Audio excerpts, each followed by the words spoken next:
walaa intaa waxaan ka sheegi karayaa iska yar laakiin taan ogahay maanta waa la adigaaba yidhiba dee waa la siman yahay maxaad adu ka malaysaa ragga majlisada qandaraasada ku qaata iyagoona waxbana qaban oo ku dhex raaxaysanaya majliskaas oo barjeenaya waa aniga kuu sheegay haddana waxaad moodaa su-aashaasi inay dumar ahaan gaar ahaan u haysato dee waxaan joognaa waddan iyo adduun ya dumarka markasta farta lagu soo taagayo markasta waxay qabtaan bada iyagu ay khaldan yihiin haddaan maanta tartanka la galno waxaan markaad ogtii wax si yaroo fudeed markuu ninku u helayo wax gabadhii isleedahay sidii uun u hel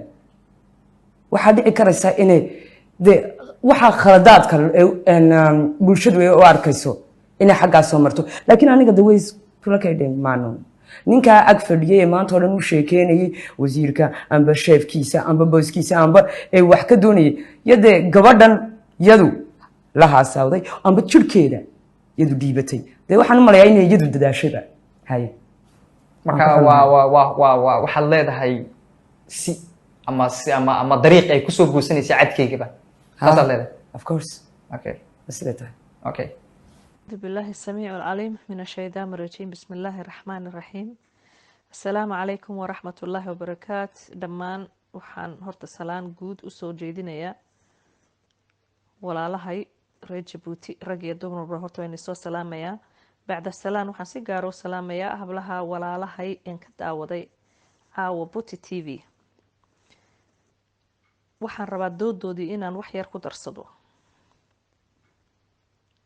horta ma ba'ana inay gabdho reer Jabuuti intay debate meel la soo fariistaan ay su'aalo isweydaarsadaan waa way wanaagsan tahay laakiin waxa wanaagsan qof kasta oo bilaadan oo muslina markuu hadlayo hadalkiisa inuu maad aragtay uu shandheeyo oo wax dib naftiisa ay uga imanayn aakhiradiisa dib u keenayn aan ku soo noqonayn isagoo foolxumo xambaarsan inuu ku hadlo ayaa qurux badan laakiin caawa hablooy waxa aan kaga hadlayseen wax maad aragtay hablo muslimiin ay la soo fariistaan maaha wax waddan islaama xitaa lagaga sheekeeyo sheekooyinkaas oo kaleete maaha horta ay iloobina dad waxaan nahay Soomaaliyeed oo dhaqan leh dad muslimiin ah oo diin leh marka dhaqankeena iyo diinteena midna ma waafaqayso sheekada buti TV ka socotay caawaan ka daawaday waxaad ka hadlayaan promotionkaad ka hadlayseen gabadhu sida ay promotion ku helayso iyo ninku way tiri majlisku ku soo dhamaysanaya oo de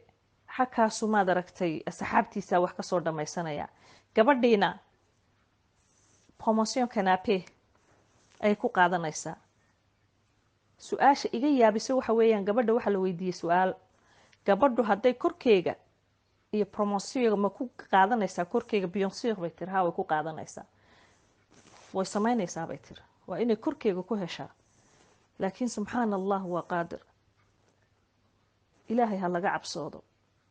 yacni kelmadaha ay inigoo wax soo bartay la soo fariisanaysiin miidiyaha gaalkii wax inii soo barayba lama soo fariisto ka xishoodaa xitaa maradu yar saaraa uu qurxiyaa si yaro kale oo dadan buu u dhigaa iyadoo qayaxan xakaa lama soo fariisto ta saddexaad waxaad xasuusatiin yacnihii waxaad samaynayseen flamkeed naarta kasoo dareeraysa dabkeygii baad faafinayseen caruurta waxaad ku samaynayseen brain wash bal gabadha yar ee maad aragtay wax baratay ee master haysata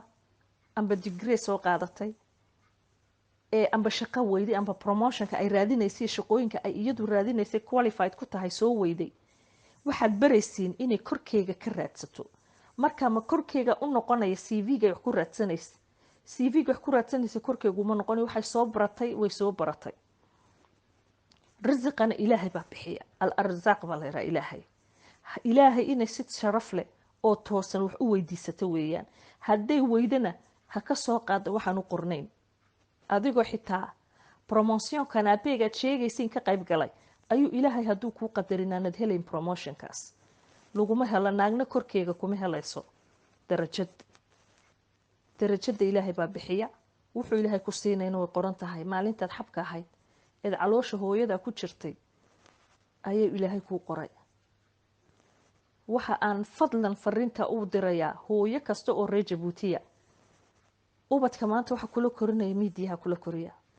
waxa ka socda maad aragtay networkada ay carruurtani daawadaan ay dhageystaan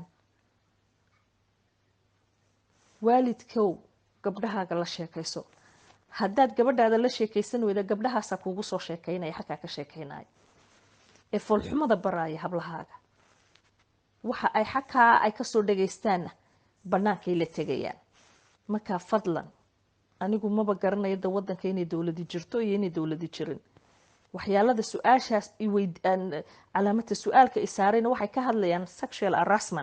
sexual harassmentku maaha maad aragtay waxay gabadha ku qasban tahay xeer baa jira dowlad baa jirta inaad ashkataysid maxkamad baa jirta xeer baa jira waxaasoo dhan waxay hayd inay dowladdu ay xasiliso maaha inay gabadhu ku kasbanaato promotionkayga inay ku doorato kanaabe inay ku hesho promotionkayga waa inay qofku uu ku helo wuxuu bartay iyo maad aragtay sida shaqadeeda u qabsanayso iyo firfircoonida iyadu ay shaqadeeda ku tahay iyo wax soo aqligeyga ku jira ee ku soo kordhinayso company-ga u shaqo tagtay si wax uga bedelayso qofku wuxuu promotionka ku helaa siduu u shaqaysta maaha siday korkeega wax ku bixisa maaha yacnihii Jabuuti hadday sidan tahay ilaahay ha u gargaaro dhulka gaaladan ku noolnahay ayaa ubadkayga waxaan la barin ay promotion ku raadsan marnaba inay korkooga ku raadsadaan ay ability-ga iyadu ay wadato iyo waxay soo baratay gabadhu ay wax ku helaysaa markaas waxa kale iga sii yaabisa waxay gabadhi tiri 10% umman hablaha Jabuuti la soo taataaban markay yaraayeen oo waxaan oran jiray tiri hab korkiiba ka soo qaaday wax banaanka yaala ma garanay walaashay meesha lagu soo koriyay laakiin waxa lagu soo koriyay hablaha Jabuuti intaan garanayo aan anigu kamid ahay korkaagu waa dahab kicisha ragga wax la soo taataabtayna mabda anu xitaa darisna kama maqal sheekana kuma maqal gabadh yar oo la soo taabtaabtay ma maqal marka fadlan magaca inaga xumeynina hablooy waxbaad soo barateen wax barashadiini ma waxay noqotay dhaqankii gaalada inaad ka soo qaadatiin intii xumayd ay kuba isticmaalin intii wanaagsanayd dadka u soo kordhiya